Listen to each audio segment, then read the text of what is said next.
Have you ever wondered what is tempo? Well, we've got you covered today with this quick music theory tip, including practical ways to teach it. Understanding tempo is a fundamental aspect of music theory that can significantly enhance your child's musical skills and appreciation. Tempo is the speed at which a piece of music is played, and it's crucial for interpreting and performing music accurately. Teaching tempo in a homeschool setting can be both fun and educational with the right strategies, games, and tips. Today we'll explore what tempo is and how you can effectively teach it and practice it with your elementary-aged kids at home. If you are a homeschooler looking for ways to easily and affordably include a quality music education in your homeschool, you've come to the right place. This is the Music in Our Homeschool podcast. I'm Gina Mayo, homeschooling mom of 8 and music teacher for over 30 years. So again, what is tempo? Tempo is the pace or speed at which a piece of music is performed. Is it fast or slow? Does it stay at a steady tempo? Or does it speed up or slow down at different points in the music? Tempo is usually indicated in beats per minute, BPM. The tempo can range from very slow, such as largo, to very fast, such as presto, and understanding these different speeds helps students play and appreciate music more deeply. Choirs, orchestras, and bands follow the conductor, who uses their hands or a baton to tell the musicians what the tempo is. Composers tell future performers of their music what the tempo is by either using a metronome marking, such as quarter note equals 90, which means 90 beats per minute, in their compositions, or using tempo terms.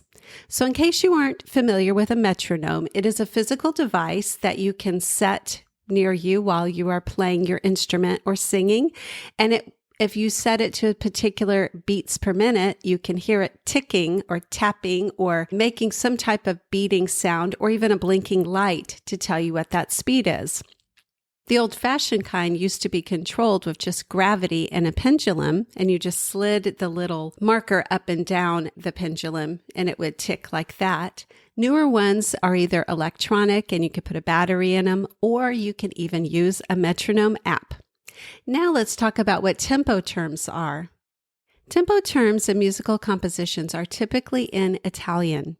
Here are some that you can learn, and I encourage you to go ahead and use a metronome or metronome app as I am going through these so you could hear how fast each of them is.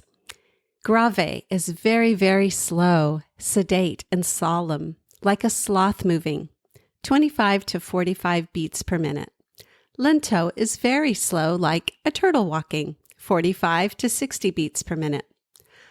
Adagio is slow, like an adult walking slowly, 66 to 76 beats per minute.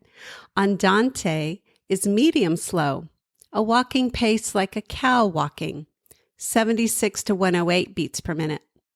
Moderato is moderate, medium tempo, a faster walking pace like an adult walking fast, 108 to 120 beats per minute.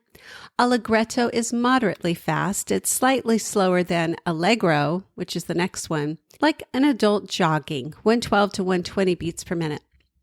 Allegro is fast, an adult running fast, 120 to 168 beats per minute. And presto is very fast, like a cheetah running, 168 to 200 beats per minute. Often the terms I just mentioned are combined with modifying words such as un poco, which means a little, molto, which means a lot, meno, which means less, and più, which means more. And then there are some terms that refer to gradual changes in tempo. Accelerando means to get gradually faster. Ritardando means to get gradually slower. Rubato is to allow the tempo to increase and decrease freely without keeping a steady beat. A tempo is to return to the original tempo. And più mosso means with more movement, to play a little faster. There are some very specific musical pieces that you can listen to hear each of these tempo speeds. And if you switch over to the blog post that goes along with this podcast episode, perhaps you didn't even know that I have a blog post that goes with every podcast episode. It's at musicinourhomeschool.com/tempo. You can find the videos for each of these musical pieces I'm about to mention. So grave, listen to Gynopédie number 3 by Eric Satie. To hear Allegretto, listen to Peter and the Wolf, the main theme by Prokofiev. To hear Adagio, listen to The Swan from Carnival of the Animals by Saint-Saëns. To hear Presto, listen to 3 pieces for oboe and piano, number 3, Presto by Michael Head. For Moderato, listen to For Children, Volume 1, number 26, Moderato by Bela Bartok. For Lento, listen to the Coppelia Waltz by Leo Delibes. For Allegro, listen to Ballet of the Unhatched Chicks by Modest Mussorgsky. And to hear a piece that changes tempos often, listen to Hungarian Dance number 5 by Johannes Brahms. Now let's switch over to some very practical homeschool strategies, teaching strategies for tempo. First of all, start with the basics. Begin by explaining the concept of tempo in simple terms. Even very young children can understand this. Use a metronome to demonstrate how tempo can change the speed of the music. Set the metronome to different BPM settings and let your child hear and feel the difference. Number 2 is to use visual aids. These can be helpful and effective in teaching tempo because the Italian words are hard to grasp. I especially find it easier to see a word when I'm trying to learn a new concept. So create a chart with various tempo markings, writing the words largo, adagio, andante, allegro, presto, all of the terms, and their corresponding BPM ranges. And then the child can see it to associate with the specific speeds. Number 3 is to incorporate movement. Physical movement can help children internalize tempo. Play different pieces of music and encourage your child to move to the beat. They can march, dance, or clap along, adjusting their speed to match the tempo of the music. And number 4 is to use simple rhythm instruments and play along with music you're listening to. Hand drums, rhythm sticks, shakers, and specify what tempo marking they're playing at as they're playing, and they'll begin to feel the difference between the slower and the faster speeds. And it will help children to practice steady beat. Number 5 is to watch the 15-minute What is Tempo video music lesson that I recorded that's included in the Music in Our Homeschool Plus premium membership. If you check the show notes in the description, you can find links to all of the things that I am mentioning in today's episode.